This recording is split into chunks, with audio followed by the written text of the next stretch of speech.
So, hello everyone, and welcome to the second edition of the Semiospheres online seminar. Today, Henrique Dores, a PhD researcher at the University of Sofia, will talk about conceptual metaphor theory and political discourse. And as we arranged 2 minutes ago, Henrique will present himself very briefly and tell us a bit more about his research. And yeah, then the floor is yours to basically present your lecture. The format of the series is the following. We always start with a lecture, which is about 30-35 minutes. It can also be a bit more, Enrique. Don't worry, I will be the tough moderator. But of course, you have all the time you want. And afterwards, we have question and answers. So this is the format. And the floor is yours, Enrique. Please tell us something about yourself before you begin the lecture. Okay, good afternoon, everyone. Thank you very much for joining. Thank you, Julia, for inviting me, and Professor Popova. Like Julia said, I'm a PhD researcher in Sofia University. I'm investigating metaphor in political speeches in the post-revolutions in Portugal and Spain. And today I chose to do a short presentation. Let's see how short, on conceptual metaphor theory, to which I will refer as CMT, and political discourse. Throughout this presentation, I will give you a brief overview of CMT and its developments. I will show its importance to political language and discourse. I will give you some historical examples, and we will try to draw some conclusions after that.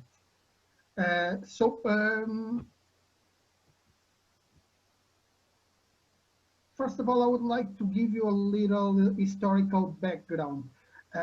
Cognitive metaphor theory builds on centuries of scholarship that takes metaphor not simply as an ornamental device in language, but as a conceptual tool for structuring, restructuring, and even creating reality.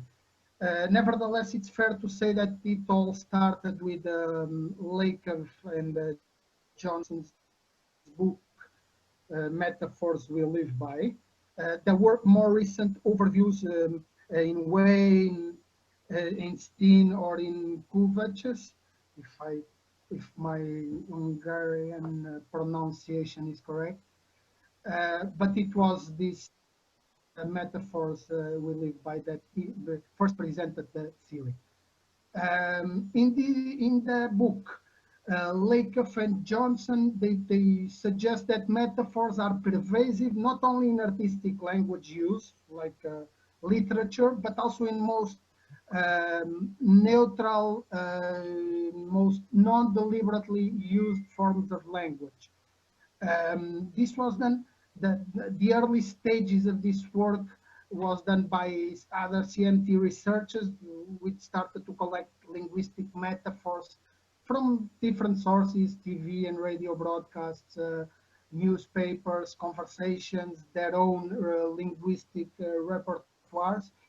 And based on the examples that they collected, examples such as defending an argument or exploding with anger, building a theory, they proposed that what came to be known as conceptual metaphors. A conceptual metaphor, the main definition would be understanding one domain of experience, normally a typically abstract domain, in terms of another, which is normally more concrete. Let me give you some examples of this. The source domain, it's one of the domains from where we draw metaphorical expressions, and the target domain, to which the domain that we try to understand. In general, CMT proposes that these more physical domains serve as source domains, whereas for more abstract targets, we have the target domain. Okay. A beautiful example of this, it's the metaphor, life is a journey. In this metaphor, we see that the concrete domain is the journey, and whereas the most abstract domain, the one that we try to understand, it's life. Okay. In the book Metaphors We Live By, one of the most important, one of the main distinctions that Lakoff and Johnson do is the distinction between structural metaphors, orientational metaphors, and ontological metaphors.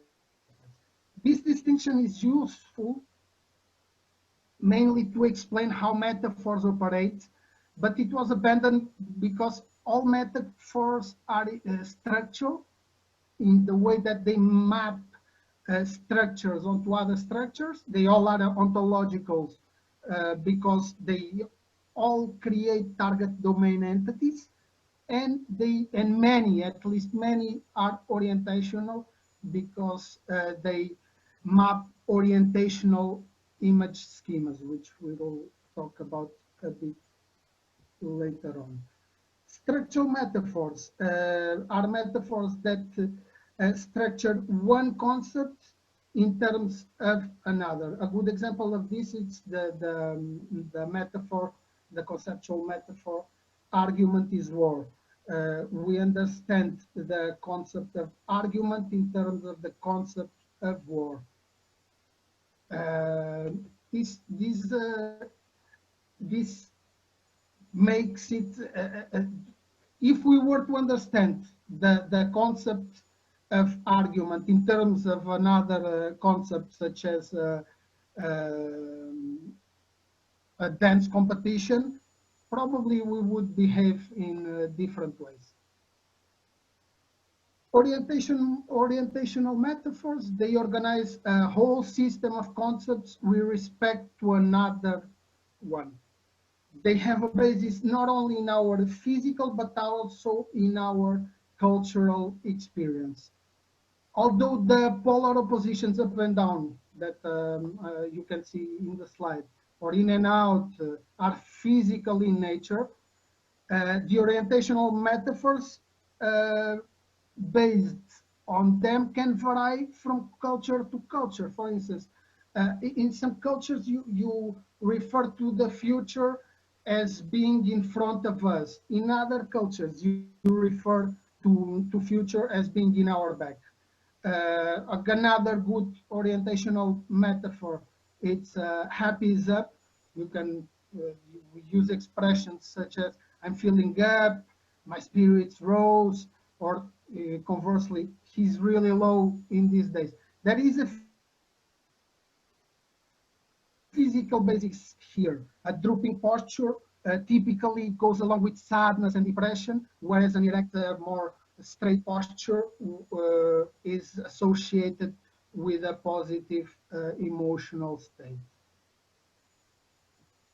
Another type of metaphor identified by Lakoff and Johnson is the ontological metaphor, where something concrete is projected onto something abstract. This provides ways of viewing events, activities, emotions, or ideas as entities or substances. A good example is the metaphor inflation is an entity. We see expressions like we need to fight inflation, or inflation is lowering our standard of living. What this does is that it allows us to refer to it, to quantify it, to identify a particular aspect of it, see it as a cause, take actions with respect to it, and even believe that we understand it up to a certain point. Ontological metaphors are obviously necessary because they help us attempting to deal with our experiences in a rational way.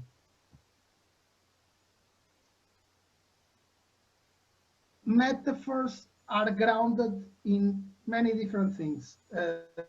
One of the most important grounds of metaphors is objectively real similarity. An example of this would be the metaphor, the roses on one's cheeks. We refer because they objectively are really similar to roses.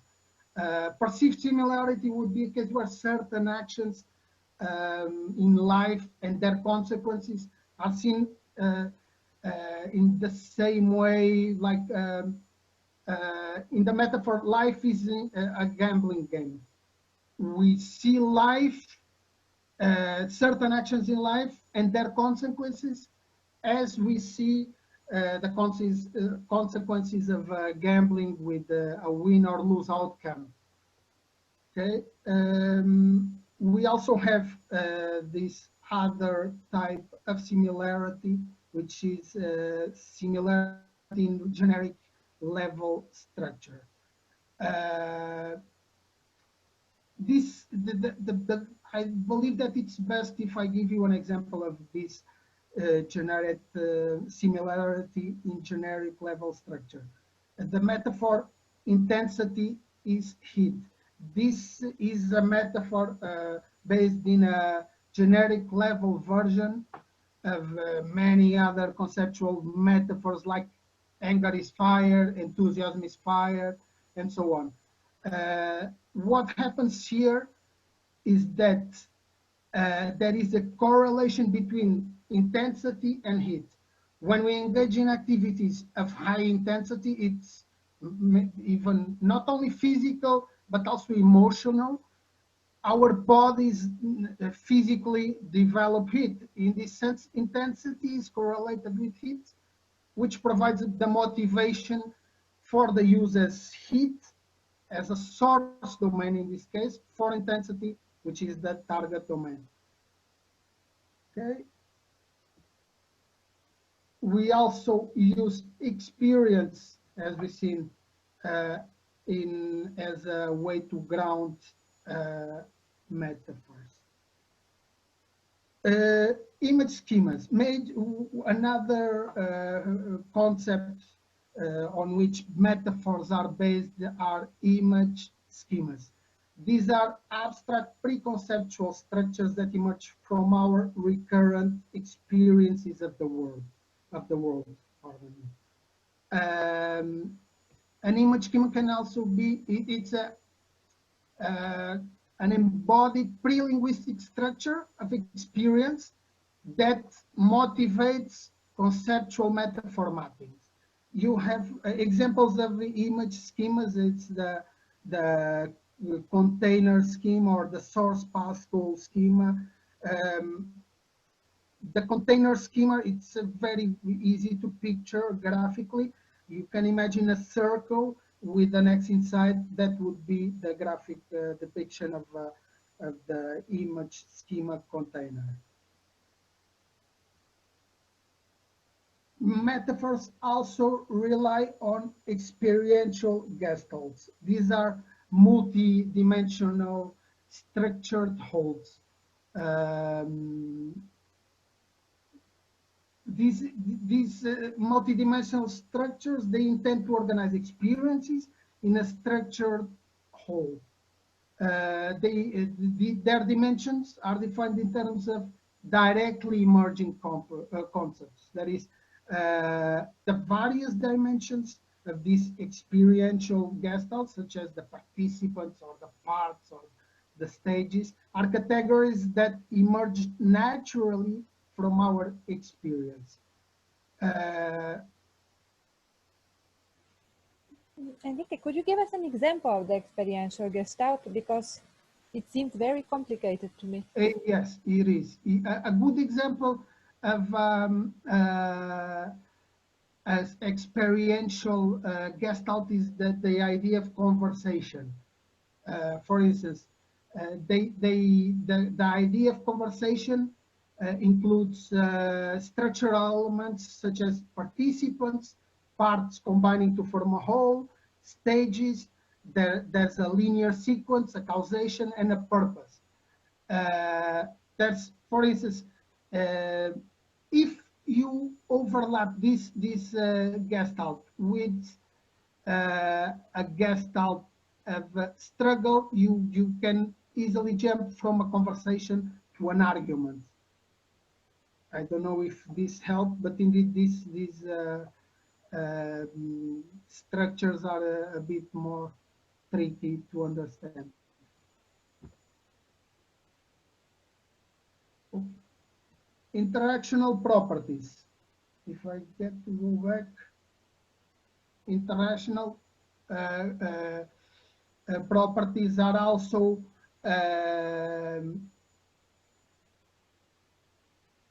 a basis for the way how we define concepts. These concepts, for instance, journey, war, they emerge from our interactions with one another, but also with the world. Okay, so the concept they metaphorically define, for instance, in the life is a journey metaphor, the metaphorically defined concept is life, will be understood in the terms of what we will call interactional properties.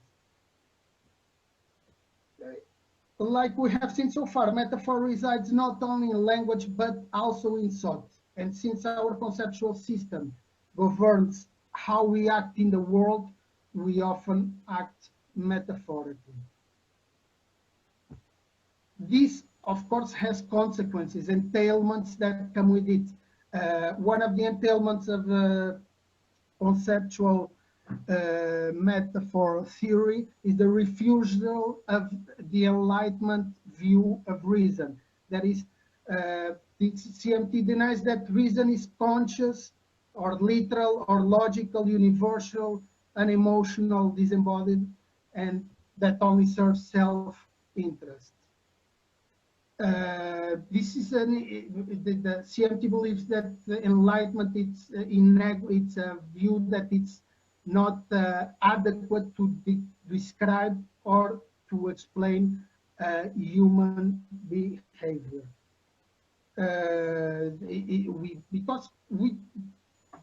Let me give you some examples on why CMT contests this view of enlightenment. We do not always act in self-interest. We have other motivations to do things. We don't see systemic causes. We don't take it we don't localize everything. We try to analyze everything as a system, which objectivism kind of denies. Conversely, we have subjectivism, which is also contested by CMT. Subjectivism believes that truth is only obtainable through imagination, that it's unconstrained by external circumstances. We can say that there are some limitations to subjectivism. This reinforces first of all, it reinforces the dichotomy between truth and reason, art and imagination. They give up completely on rationality, and by doing so, they play into the myth of objectivism. For subjectivism, experience has no natural structure, and that therefore there can be no natural external constraints upon meaning and truth. CMT contests again this idea, as our experience, as I have claimed before, is structured in terms of experiential gestalts. These gestalts have structure that it's not random, it's not arbitrary. Instead, the dimensions that characterize the structure of the Gestalts emerge, like I said before, from our experience. Okay, so CMT and Lakoff mainly, they propose a different view, the experientialist view or experientialism. This view allows us to bridge the gap between the objectivist and the subjectivist myths about impartiality and the possibility of being fair and objective. Truth, of course, it's relative to our conceptual system. This is what the experientialist view claims. And our conceptual system is grounded in our experiences and culture, in our daily interactions with other people and with our physical and cultural environments. Okay, so you cannot function within the environment without changing it or being changed by it. Within this experientialist view or experientialism, our understanding emerges from interaction, from constant negotiation with the environment and other people.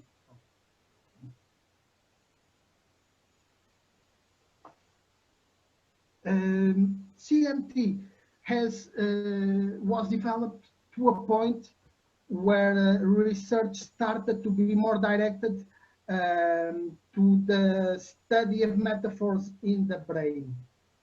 Okay? Eventually, Lakoff suggested what he would call a neural theory of metaphor. This neural theory of metaphor made popular the idea of conceptual metaphor mapping. Within the cognitive framework of a given conceptual mapping, terms pertaining to one concept or domain, the source domain, can be used figuratively to express some aspect of another concept or domain, the target domain. Basically, it accommodates everything or the most important claims of CMT. And according to this theory, the main idea, and to put it very simply, individual neurons in our brains form neural groups, which are called nodes. There are different types of neural circuits between these nodes. And in the mapping circuit that characterizes a metaphor, there are two groups of nodes corresponding to source and target domain. Okay? The circuitry between the two groups of nodes will correspond to these mappings. For instance, in primary metaphors, one group of nodes represents a sensory motor experience in the brain, while the other represents an abstract subjective experience. The example I gave before of intensity's heat applies perfectly here.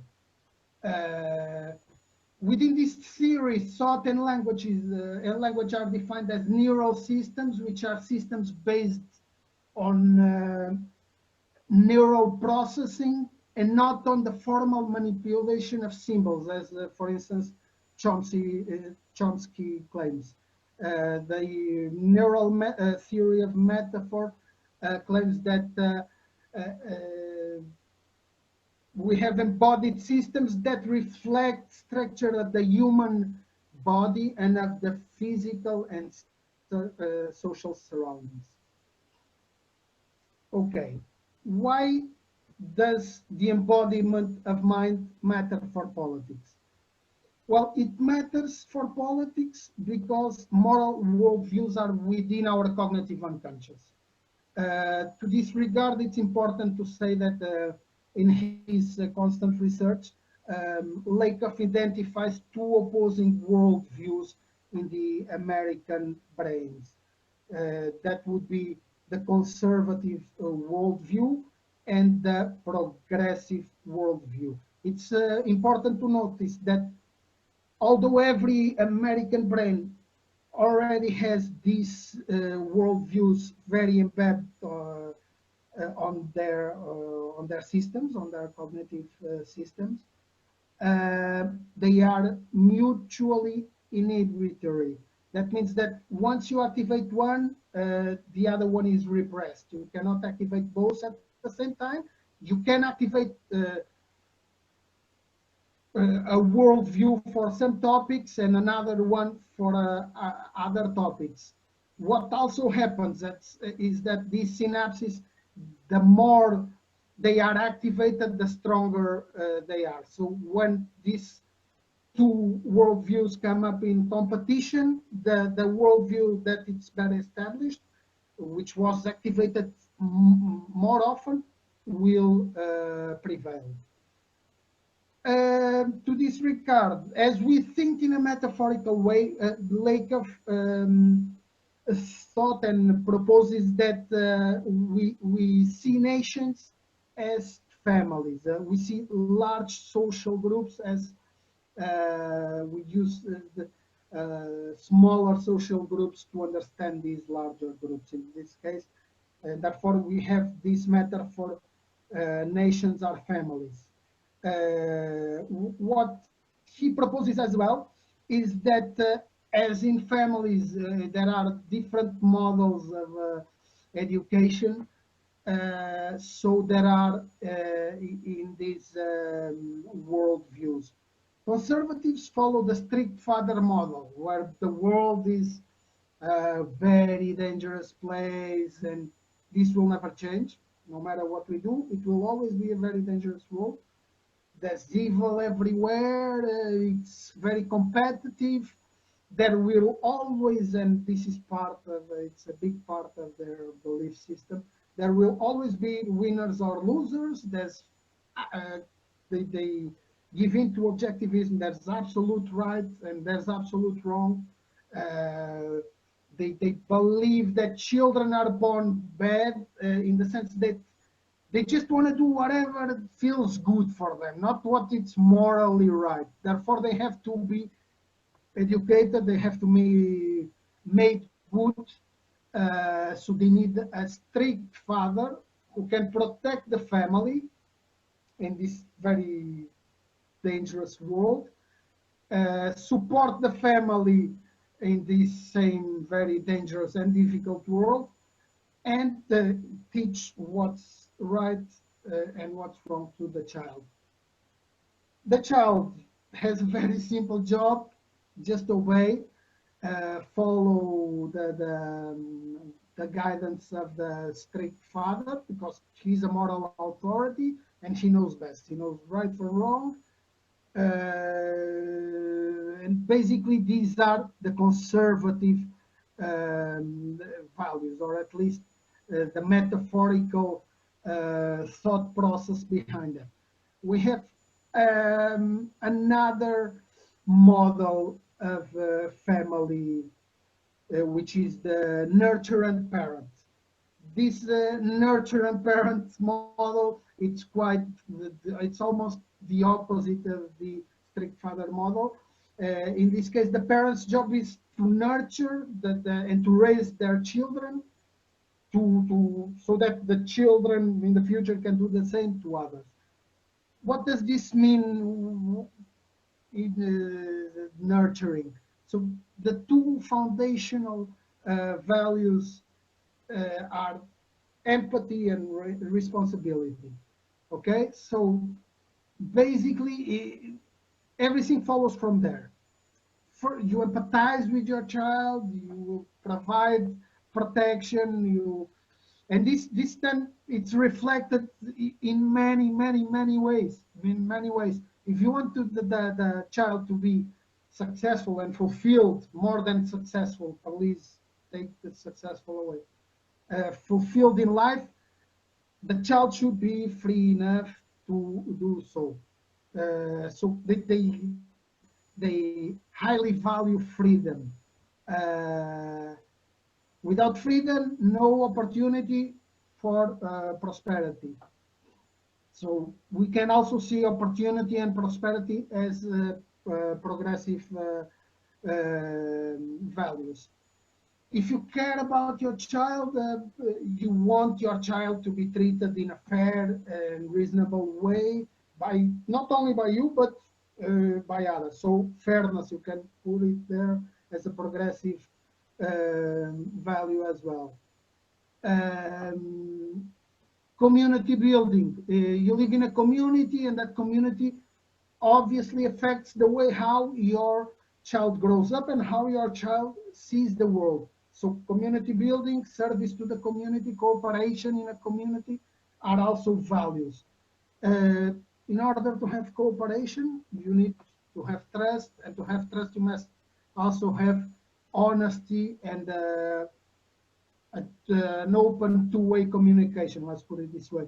So trust, honesty, good communication are also fundamental progressive values in a community as in a family.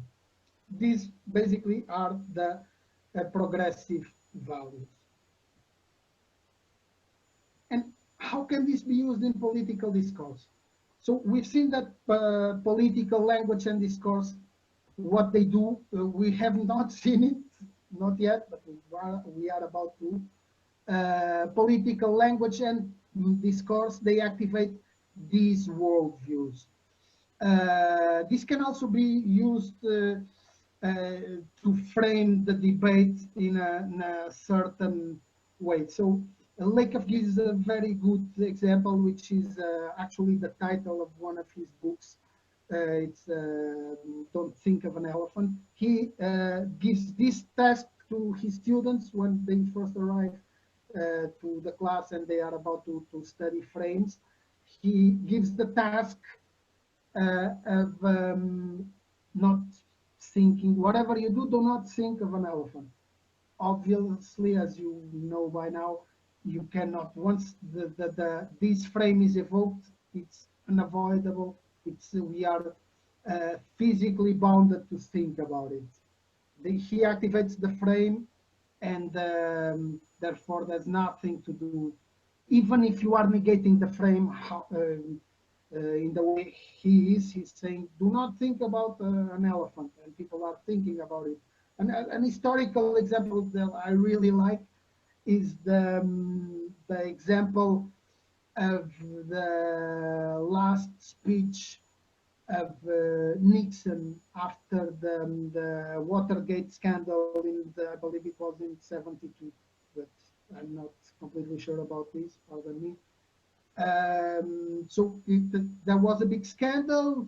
There was basically the main argument behind it, just to cut it short, was that they were trying to dig up some dirt on the political adversaries, and he wanted to use it in future campaigns.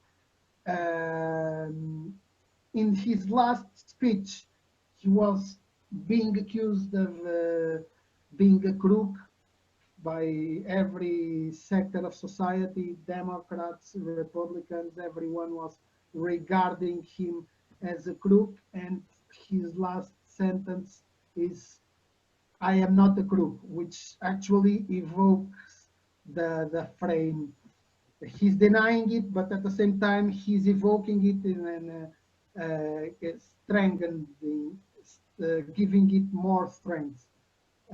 That's why he still thinks of a crook till today. What conceptual metaphors do as well is to summon narratives. Examples of this. We have the example of Mr. Bush the first.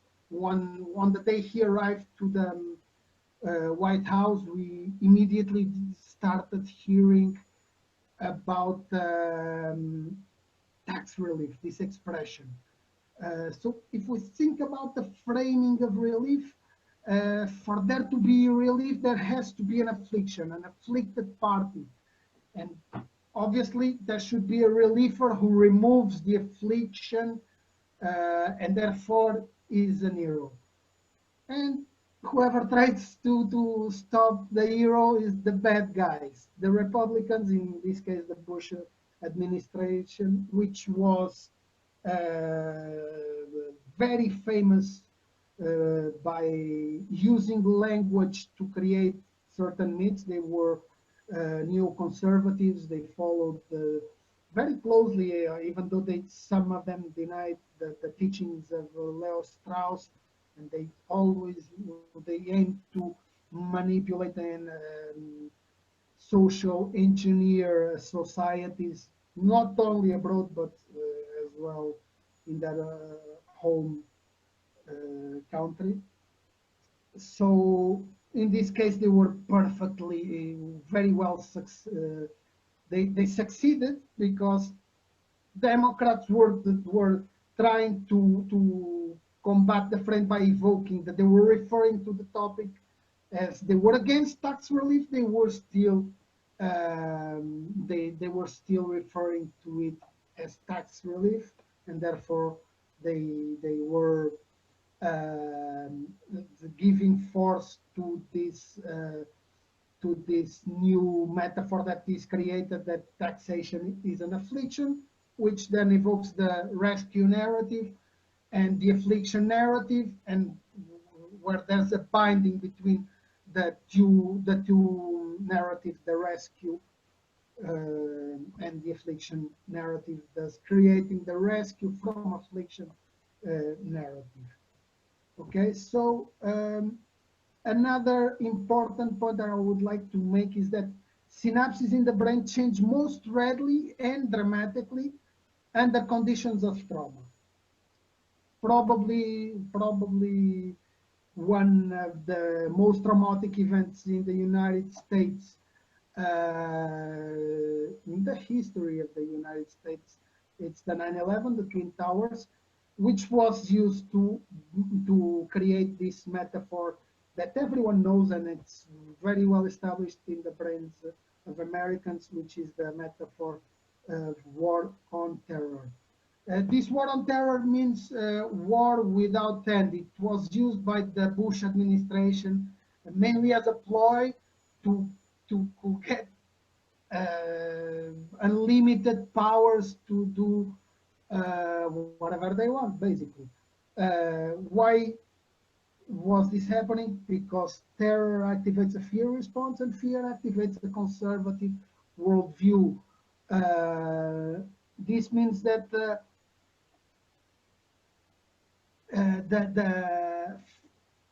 when you activate this frame of terror, fear, and uncertainty, then you naturally activate the strict father frame that we saw before in a majority of people, leading these people, the electorate, to see politics in conservative terms. Okay, so as we see, power, a great part of the power of political language is that these ideas, the ideas expressed, are processed in a reflexive way. They are not consciously assimilated. They are not, there's no reflection, but there is a reflex. And we go through this, this thought process, no matter what. We are physically constrained, but we are physically bound to that. Like we saw, metaphors evoke narratives. Another good historical example was the one of the first Gulf War, which was, I believe, in 1990, just after Mr. Bush. I guess it runs in the family. This is Bush father was elected in 99. The first Gulf War started in 90, if I'm not mistaken. Of course, they had the plan all the way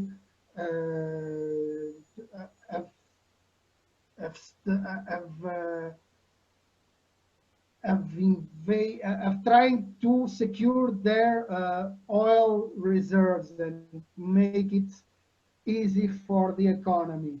So basically, he was claiming that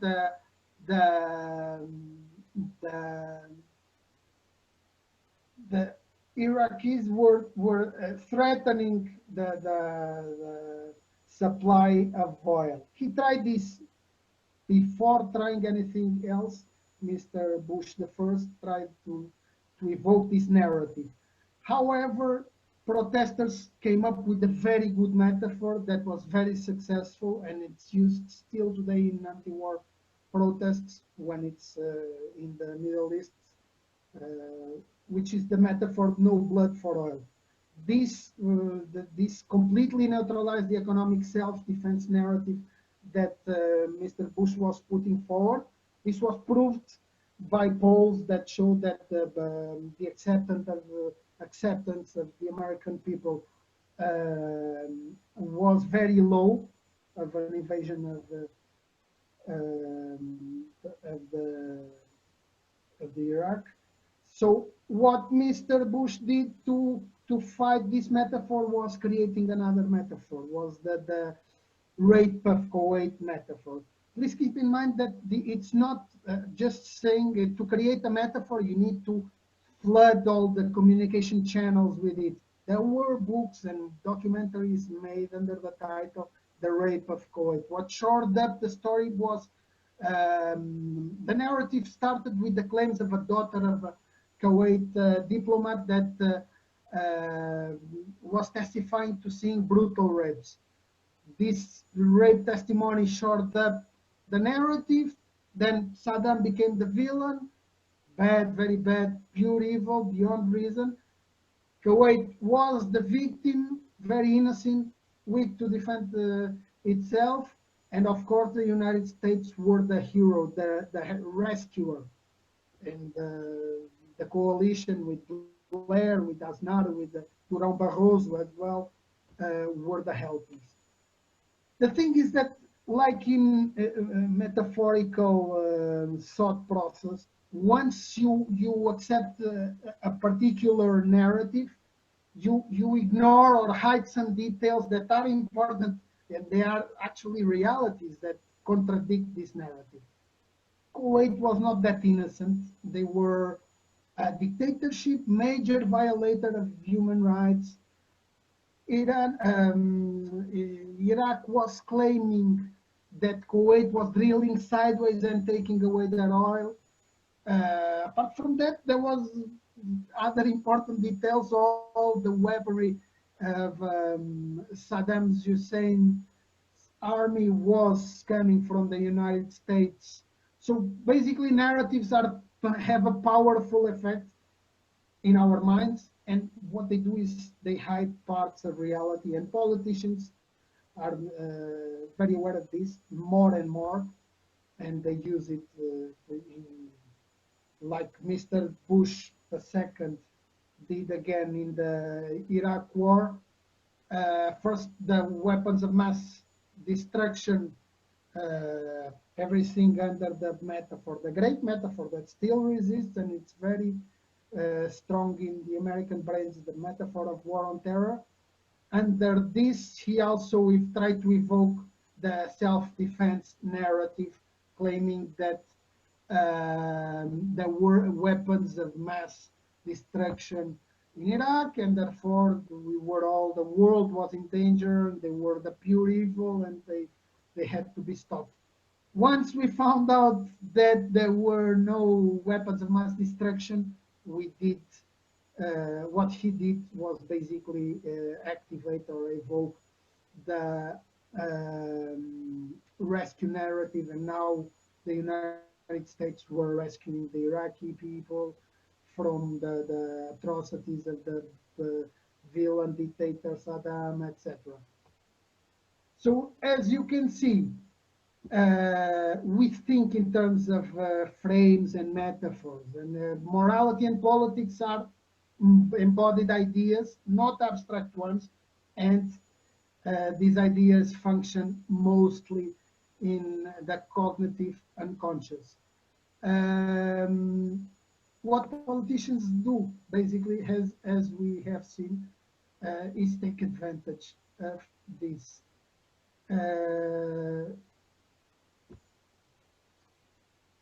What allows, and just to finish up, this permanent and general narrative structures to be applied to to new cases is it's a narrow bound binding. I'm very sorry, which is exactly what we saw in the case of Mr. Bush II, as he changed, he went from the self-defense narrative to the rescue narrative, and everything was okay in the American brains. So people did not contest that the fact that two stories were being thrown at them, and they were clearly just posing as alternatives to justify the policies of the president.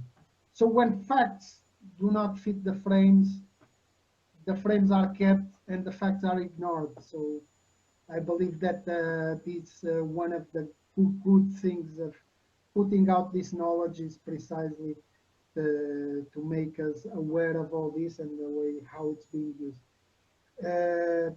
If you want to investigate a bit more on this, you have, like I said, the Bible of conceptual metaphor theory, Metaphors to Live By. Another good book from like the political minds, A Cognitive Scientist's Guide to Your Brain and Its Politics. My favorite one, Women, Fire, and Dangerous Things. And Don't Think of an Elephant, Know Your Values, and Frame the Debate. Thank you very much for your attention. I hope you enjoyed. I surely did. And please feel free to put up your questions, whatever they are. Thank you, Enrique. It was extremely interesting. I have several quick comments, but maybe let me just ask everyone to think of a question. You can write it in the chat if you want, or you can just switch on your microphone and ask it directly. While you're collecting your thoughts, I will maybe just very briefly provide one comment and a question to you, Enrique. So in terms of comment, I found this extremely interesting. I know some of Lakov's work, but I think not all of these books that you mentioned, and so interestingly presented.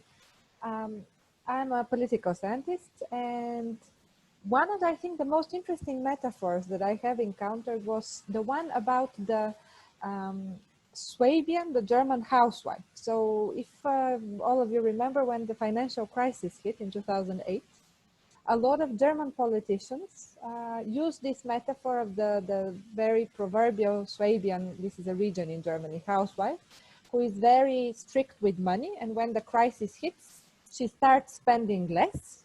And in this way fixes the finances of the family. And what politicians said was that this is what basically Germany, but also the whole European Union should do. And this metaphor of the very strict housewife that is like not spending money for a thing was used to excuse basically very, very, very tough financial measures in Greece, Spain, Portugal as well, and Italy.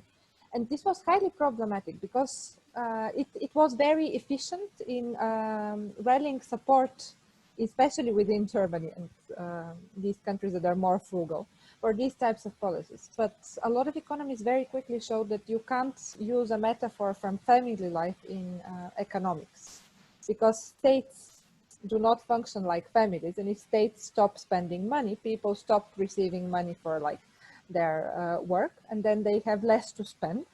And as a result, everyone ends up poorer. So this was, I think, a very clear example of how one metaphor was used very prominently in political language, yet it was completely incorrect, because the metaphorical transfer from trying to interpret the state as a family was economically just deeply mistaken. So I think, and I've encountered this criticism, but I think I never thought about it systematically. And your lecture actually helped me realize what were the facts that they were hiding with the metaphor. Sorry, I couldn't hear the last part. No, my point was that I really, thanks to your lecture, understood what went wrong there. But my comments, so that was my comment. And my questions are two. The first question is there anything you don't agree with Lakov about? Because I think clearly you're a big fan of Lakov on the basis of this lecture. So this is just a general one. But then the more precise one is, a lot of what Lakoff writes is based on the US. So we have this progressive mind and the conservative mind, and this two-side distinction functions very well in the US that has a two-party system. So we always have two candidates. But how does this political interpretation work in countries such as Bulgaria, for example, that has many parties, or Portugal that also has more than two parties?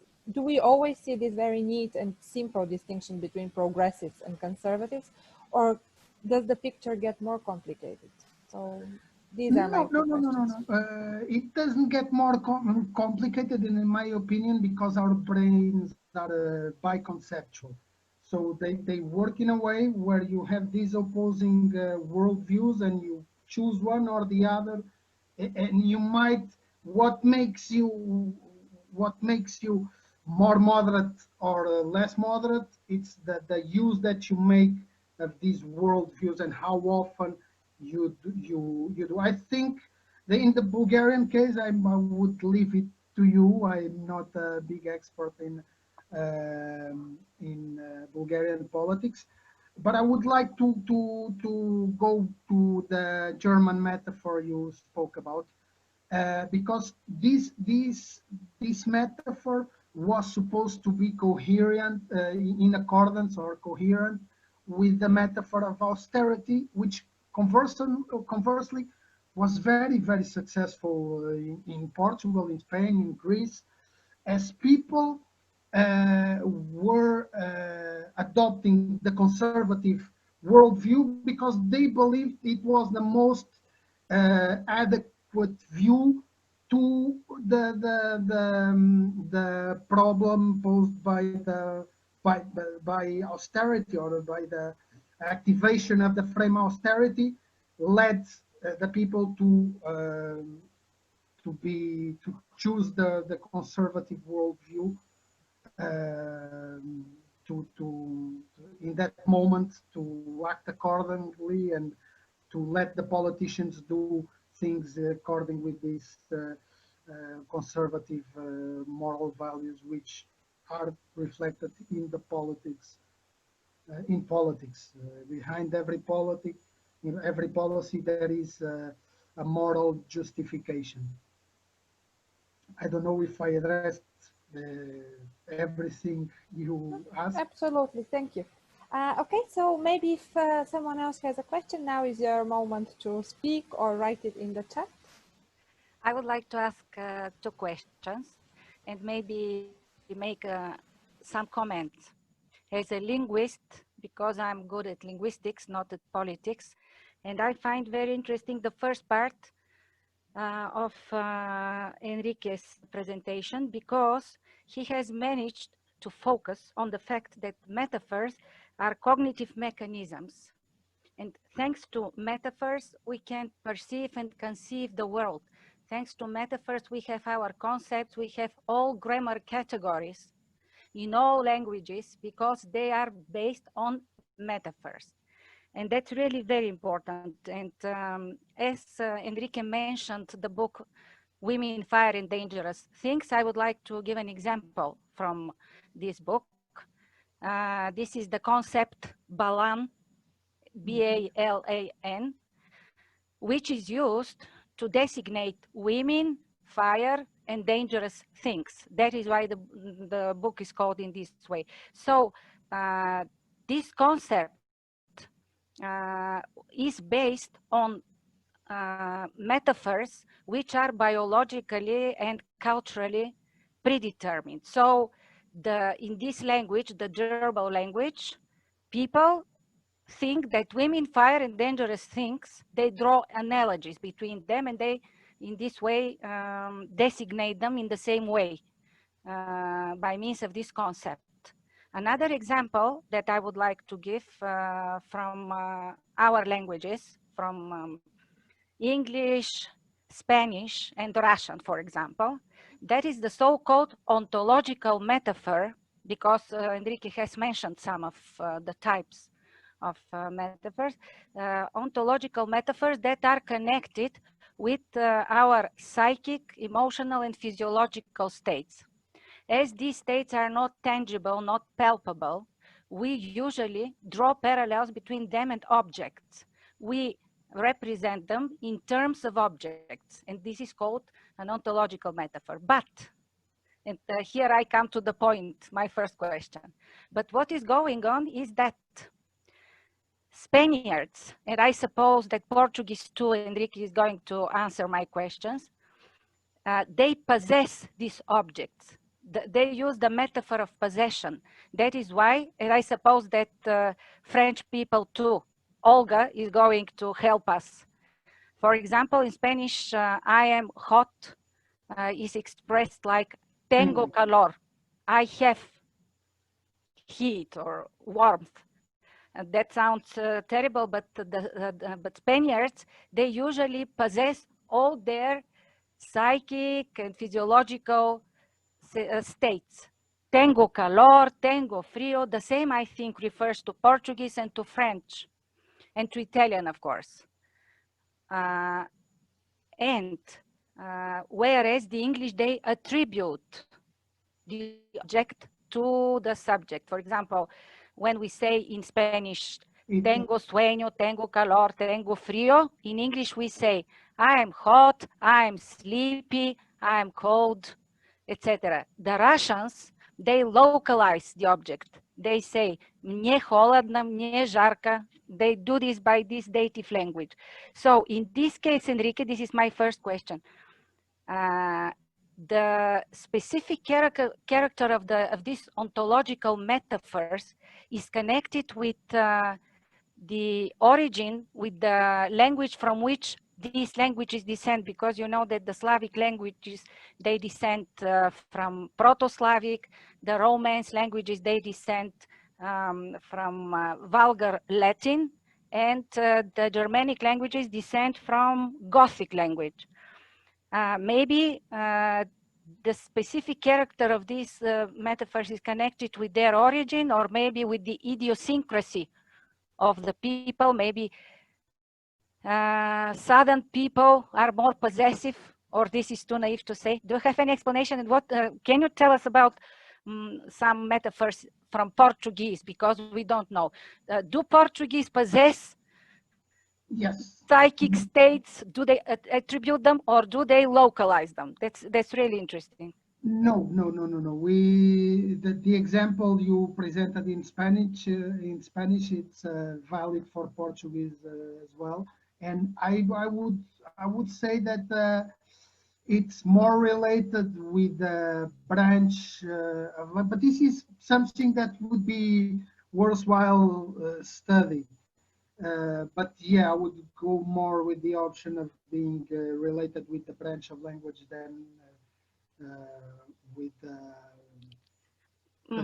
but the Portuguese is exactly like the Spanish, and maybe Olga, who knows French very well, will tell us what is the case in French.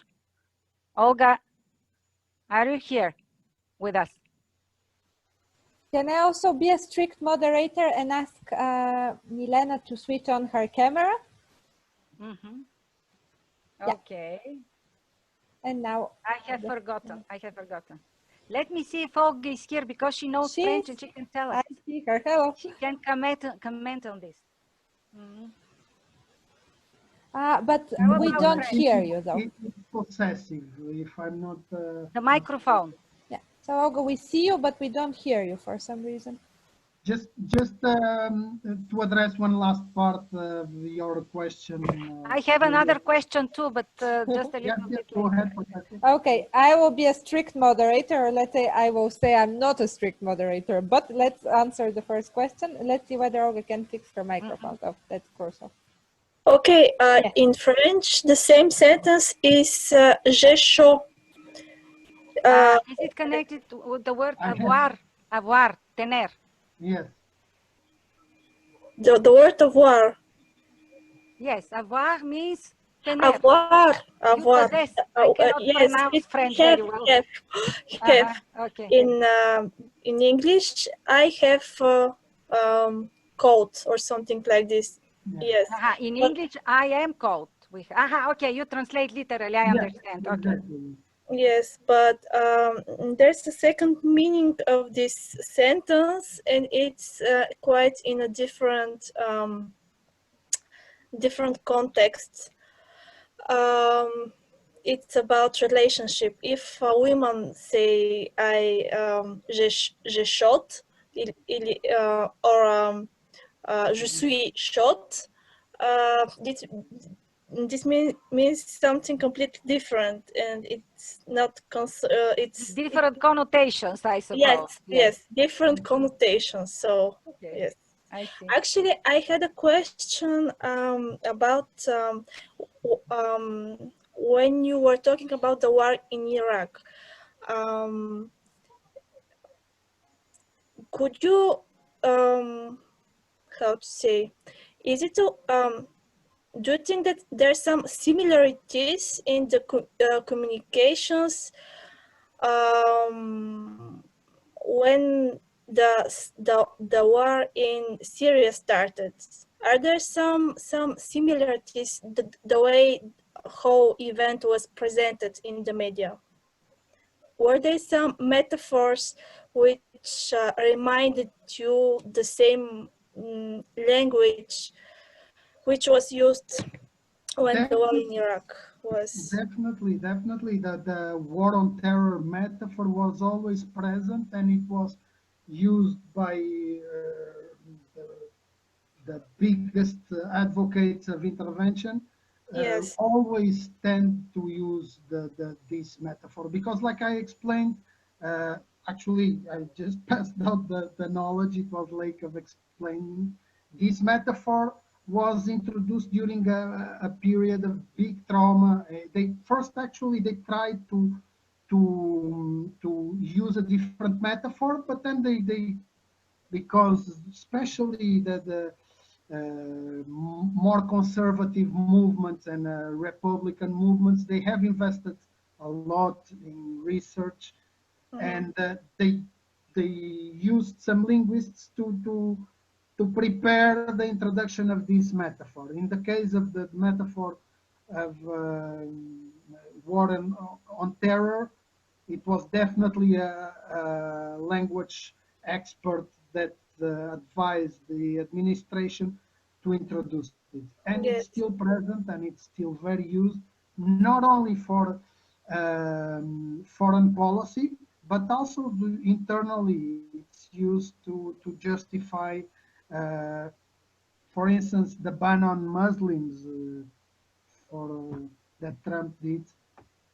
That was the war on terror metaphor justifying that kind of policies. mhm. So yes, yes.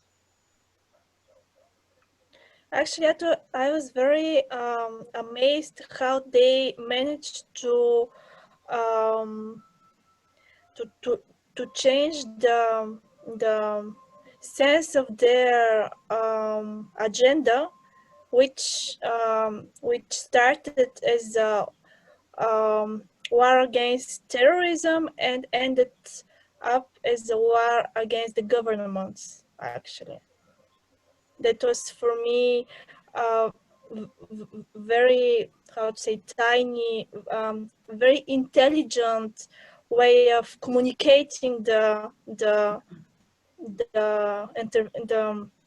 the needs of starting the war. Actually, Yes, yes, yes.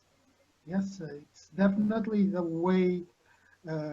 It's a very effective way of creating a certain illusion in people's minds that yeah, things are fair and just, and they are happening like this because there's a necessity when it's the reality shows us otherwise. But like I said in my last slide, when facts do not fit the frames, we yeah, keep the frames and we get rid of the facts, which is yes, and not. in I Yes, really yes, think that as a result of this, and with the help of the social media, was born the post-truth phenomenon.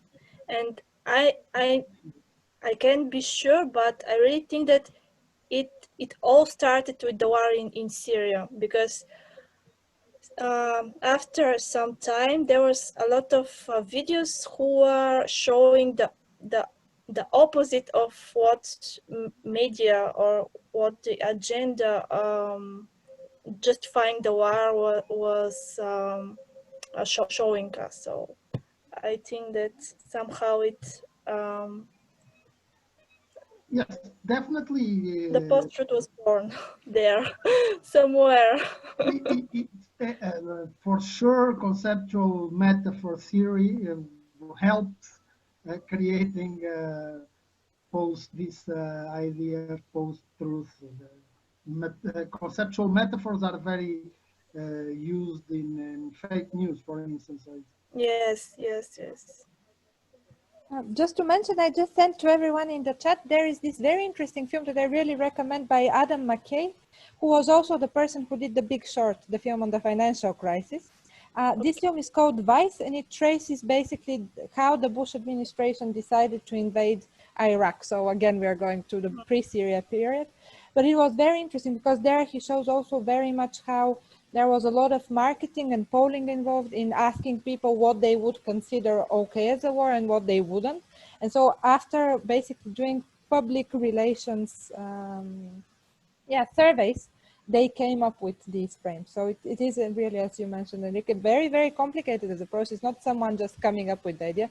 They also did polls to see how people react to different types of frames. Yeah. But, yeah. They built a strategy, not only war strategy, but a media strategy as well. Definitely. For instance, the metaphor that Trump used to win the elections, not these ones, he still claims that he won. So the real ones, the previous ones, was the most effective metaphor was draining the swamp. I think everyone heard the expression, and it was not by chance. Actually, he did not want to. He was presented with the metaphor. His team told him to use the metaphor. However, he didn't want to use it. He considered it corny. Not he didn't like the metaphor. But then in a focus group, it worked really well. Everyone loved the metaphor, and it was probably the metaphor that this metaphor gave the idea that he was something different from what the American people had. They wanted to, of course, it's not only the metaphor itself. There's a whole, there's many more factors to take in consideration. The kind of language he was using, the channels he was using. This all gave the electorate an idea of closeness that it was not real at the end of the day. And now we see it was not real very clearly. Okay. My Any question. more Can questions? I ask my question, by yes, the way? you can. You have your second question. And also, let me just say, if someone else has the question, please think about it now, because we will collect the second round, and then I think we should let Enrique go and enjoy our Friday night. So here you go. Just a comment. I think that Olga, she's a film director, but she's very good at deciphering connotations on an intuitive level. So Really? I think we have to talk now about the usage of metaphors, because metaphors are a very powerful weapon. And George Lakoff, thanks to the book Metaphors We Live By, he opened the perspective, and the whole scientific and political paradigm changed a lot. Politicians, advertising agents, image makers, they got aware of the fact and began abusing of it.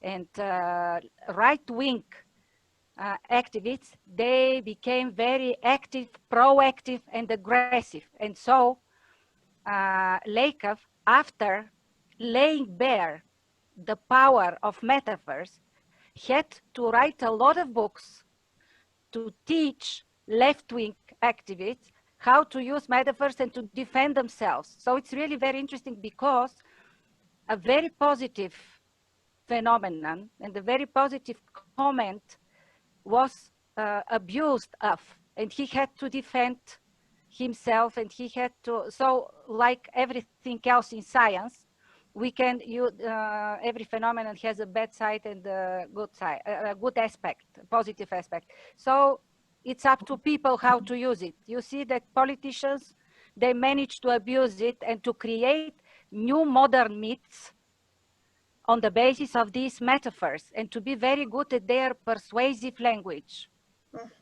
So this is really very interesting. And so Lakoff had to write a number of books to motivate people to oppose some resistance to those aggressive image makers and politicians. That's really very interesting. How could you comment, Henrique, on this? I would say that it goes beyond persuasion, it goes into the field of manipulation. Because like we've seen, we are bounded to certain biological constraints which do not allow us to think in a different way. What Lakoff did exactly by visiting, and he faced a lot of resistance from the Democrats, and because of the facts, and we will get there by throwing facts and give you absolute objective truth. They were resisting a bit on using these techniques and using this knowledge that Lakoff was giving them. But you see a change with Obama. With Obama, you see a big change. You see entire speeches. Even with Biden, you see the way how he frames his speeches in a way that activates the progressive worldview. And this was something that was not being done up until Obama. That's why Bush was elected twice. It was not only Trump. Great, thank you. Thank you, thank you. I would like to thank also. So if anyone has a question, now is the moment to speak or remain silent until at least our next seminar. You also have my email if you want to. Yes. If you want, you can share it in the chat, Enrique, so if someone is interested to talk to you or pursue this, they can write to you. Okay, it seems there are no more questions. Then I think that we should close now, and we will meet, I think, next week again. Thank you very much, Enrique, for the very, very interesting lecture. I will send you a private email to ask you about a film that I saw recently that I liked a lot and ask you about framing inside. It's called The Trial of the Chicago 7, and it was very interesting for me. But yeah, precisely because in the end of the film, there was, I think, a very clever use of Republican framing that also tried to appeal to, let's say, the other side of the political spectrum. But anyway, I won't torture anyone anymore with this now. Have a nice evening, everyone. And yes, most probably you will be able to find this recording if it has worked and if Enrique likes it online. And see you next week. Thank you once again, Enrique. It was super interesting. Thank you, Julia. Have a nice one. Bye-bye, everyone. Bye, everyone.